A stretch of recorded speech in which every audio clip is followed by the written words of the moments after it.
we're seeing the visuals coming in, the imposing U.S. Military aircraft C-17 on the screens there. It has just landed in Chandigarh, after which the illegal immigrants would be brought in. The deportation flights cost as much as $17,000 per flight for about 135 deportees. And the flight has come in from United States, has landed in Chandigarh. So this means that the cost translates to about $630 per person. So the US is deploying its military aircraft for the deportation process. And what you're seeing on the screens is the imposing US military aircraft that has just landed in Chandigarh as the Trump administration continues its crackdown on the illegal immigrants. Now, from the aircraft, the deportees will be identified. A verification process has already been conducted. Professor Madhav Nalapat is also joining us on the broadcast. Thank you for joining us. Professor Nalapat, we're looking at the visuals of the U.S. military flight bringing the deportees back to the country. The first action that is being taken by the Trump administration in its crackdown. Well, I'd like to say that it's very welcome that proper verification is being done, because that's very important. A large number of Pakistanis and Bangladeshis, when they tear up their passports, enter the United States through some border or the other, and then claim to be Indian citizens. They hide the fact that they are from Pakistan and Bangladesh. I'm very happy that the Home Ministry and the MEA have carried out a thorough verification of these individuals so that the imposters are weeded out. Obviously, India cannot accept imposters, and definitely the government has done the right thing in accepting those who illegally tried to migrate to the United States, because we cannot encourage any such illegal activity. A lot of legal migration is taking place from India, and that migration is very welcome to the United States. Indians are very welcome to the United States. Yes. And if there's uncontrolled illegal migration, that welcome will wear thin. So I just want to make one more point, which is that there are agents who are behind the movement of such illegals to the United States. Those agents will be active in the 3 states that you mentioned, and I'm sure in other states as well. The government of India has to launch a crackdown on those agents, identify them, and bring them to account so that more innocent citizens are not fleeced of their life savings in the hope that they will be resident in the United States. And without any idea of the risks involved. Thank you. Absolutely, absolutely. Professor Nalapat, thank you for joining us. It's important to mention time and again that these are only Indian nationals who went to the United States without proper documentation, and they are being deported for being illegal immigrants. Former diplomat Suresh Goyal is also on the broadcast with us. Ambassador, thank you for joining us. We're seeing the visuals of the illegal immigrants from India who are being deported back to the country. Is there a threat or the fear of it straining relations with the United States? Hello, yes. So what is the question? You want my comment? Hello? Yes, sir. Okay. See, first of all, there is a lot of drama being created here, which I think was totally unnecessary. Having served in the embassies and having been part to deportation of several people who are required either by law in India or who are actually delinquent, they don't have money to survive, illegal or whatever it is. It's a well-established process. Putting a large number on a military plane and taking them to Amritsar is just a drama, really speaking, which I think was totally unnecessary. Anyway, now that President Trump has decided to do it, I think what we should do is that as they get down at the Amritsar airport, we should check on the documentation of everyone, make sure that they are Indian citizens. We have proper record of all the people who are Indian citizens and who have been issued passports. And if we find that among those, there are some whose nationality is in doubt, we should make sure that we don't accept them on the Indian soil. We should accept only those who have been established, who can be established through our own data to be Indian national. Yes. Okay, all right. Ambassador, does the protocol also say that any action would be initiated against them now that they've been brought back to the country? Normally what happens in these cases is, because there is if they have broken any laws of India, yes, there will be charges against them, and the law will take its own course. If the law has been broken on the American side, it is for the Americans to initiate those cases, and it is for them to decide how they want to do it. But beyond the course of law, there is a financial liability also here. If the amount for the transportation back to India is paid by the government of India, then that money is recovered from the person or his family. That is what happens. But however, if the money is spent by the American government on the station, and there is no liability on the government of India side, that is it. It is for the Americans to do what they want. But so there are two angles, law and the finances, yes.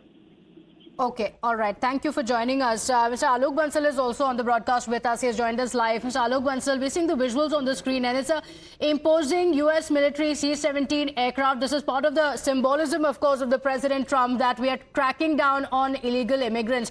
But we've been discussing on what this would mean for the relations with India. India, of course, has also made it stand clear time and again that these are people who have gone to the United States without documentation, and India is not in support of that. There is no doubt. I think the government of India has always opposed illegal migration, and I think we will take actions. Now, these people have come back. That's a good thing. Firstly, what we'll have to see is whether these people have the documents on the basis of which it has been established that they are Indian citizens, because the possibility of some other Pakistanis or some other South Asians masquerading as Indians is always there. And I think this particular step may not have a lasting impact on relations, because now Prime Minister Modi has been invited by President Trump to go and visit him and meet him in the United States, which will shape the contours of future India-US relations. But how is it taken forward? Because obviously these 104 must be those who are completely illegal. But as I said, when it comes to US, there is a huge gray zone where people are there whose visas have expired, who are still on valid work permits, people who had gone for education and are continuing to work there. So there are a lot of people who come into that gray zone. How the United States deals with them, how does it deal with H-1B, all these issues will come to fore once we move forward. So as of now, this is okay, perfectly okay. I think government of India is in agreement with the United States that such illegal migrants should come back. We are helping them. We are accepting them. Let's see how it goes. And that will probably shape how our relations with the US are. Okay, all right. And what next for these deportees? They've been brought back to the country. You said proper verification of the documents is going to be of utmost importance to ensure that they are actual Indian citizens. What next? See, once they are it is established that they are valid Indian citizens, I think the Indian law should take its course. Is it a violation of Indian law to go to another country without proper documents? Is it a violation? If so, then action must be taken. If no, then they must be sent back home and let them do what they want to. Okay, all right. And Mr. Alok Bansal, now that we're seeing these visuals, the visuals on the screen show the military aircraft. This is very unusual even for the United States. Even for the deportations, it's not always that the military aircraft is being used. Is it just part of Trump's symbolism, a narrative that he wants to set out that, yes, this is a promise, a bold promise that I had made, and this is one of the first decisions I have made, and we are executing it. We have zero tolerance for such crimes. There is no doubt. I think it is a very, very strong symbolism. He's showing that he's going to walk the extra mile to send them back. And that's why military aircraft have come. Military aircraft, there are two advantages.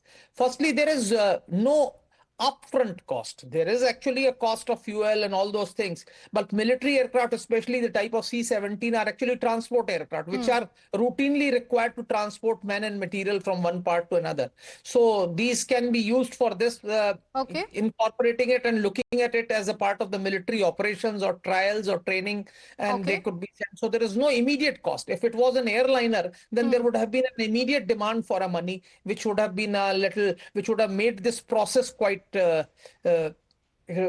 expensive and could have probably Yes, it's expensive. It's come at a cost of over $17,000 per aircraft, but President Trump wanting to give out that message. In fact, Professor Nalapat is also joining us live on the broadcast. Professor Nalapat, we're seeing visuals of the U.S. military aircraft landing in Chandigarh. There are about over 100 illegal immigrants who have gone to the United States who have been deported back to India? Look, I don't see the two as related in any way.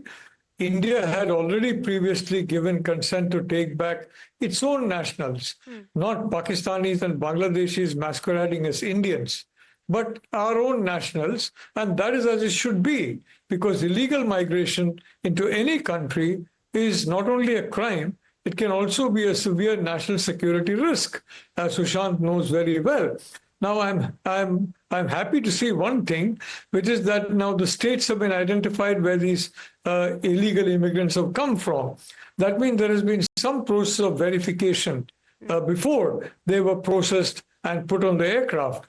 That is very welcome news, because the problem is a large number of Pakistanis and now Bangladeshis, they tear up their passports and pretend to be Indian as soon as they touch down on foreign soil. So that issue, I think, is being sorted out. Otherwise, you would not have this list of states. So I think it's very important for us to track the agents who are responsible for sending these, many of them innocent, unwary people, to the United States. They would have charged a very hefty fee for that. And these agents are the ones that need to be nabbed, that need to be prosecuted very, very severely, so that they're not going to send any more unfortunate people into possible harm's way. The Defense Secretary of the United States himself has visited the border. The Secretary in charge, Homeland, is a very tough guy. So quite frankly, these agents have to be identified, they have to be prosecuted, and this entire network of agents providing illegal passage through one way or the other to any country, such as the United States or Canada or wherever, they need to be held to account and identified immediately. Absolutely, because for New Delhi, the priority is going to be to ensure that this illegal immigration does not actually hamper the legal channels for Indians to go to United States or any other country. Thanking our experts for joining us on the broadcast. Quick break, we'll be right back.